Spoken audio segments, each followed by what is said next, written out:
So Hamas says it's agreed to a ceasefire proposal from Israel, but Israel has said, hold on, that's not what we talked about. We need to counter. We need to think about this. So the bottom line is still no ceasefire. John Kirby is taking questions from correspondents there at the White House briefing. And for more, we bring in our senior White House correspondent, Selena Wang, also national and security analyst, Mick Mulroy. Good to see you both. Easily confused. Yes, it's true. Selena, let's start with you. I mean, really, this isn't going anywhere. We're at a standstill. So no matter what conversation Biden had with Netanyahu and what Hamas has agreed to, Israel is still not on board.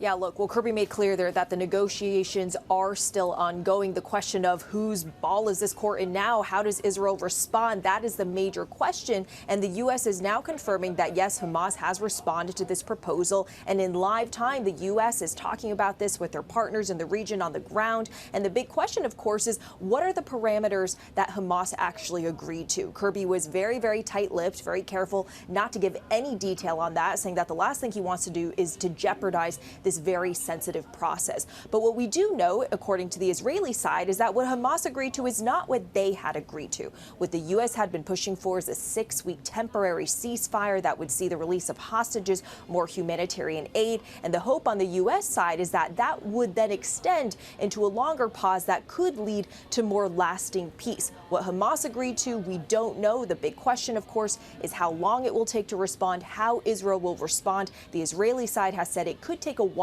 before they have an official response.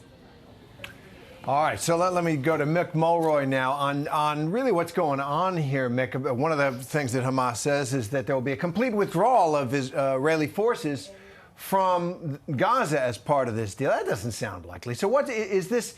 Is this negotiating that's happening, or is it posturing and acting for the world community or for their own populations, or what? Terry, it might be a lot of both of those, quite frankly, because when you say you accept an offer, you don't give a counteroffer, because a counteroffer is an actual rejection of the offer.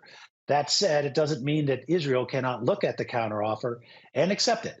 And that is where we are right now. They have to find the details of which is actually in the writing, and that's why they always ask Hamas to put what they're saying in writing so there's no confusion. But it does look clear to me that the Israelis are looking at this offensive in Rafah as going forward until an agreement is actually reached. So hopefully they can review this early and quick and give a response back. If that's the case and there's an agreement met, we move to implementation. If there's not an agreement met, it looks like we're moving toward action in the form of a Rafah offensive. And Mick, I'm just going to follow up. How much of Israel's willingness to look at this Hamas counteroffer, which, as you properly say, that's really what's going on here, is because of U.S. pressure? So I do think that gives Israel pause to really show that they're interested in this ceasefire.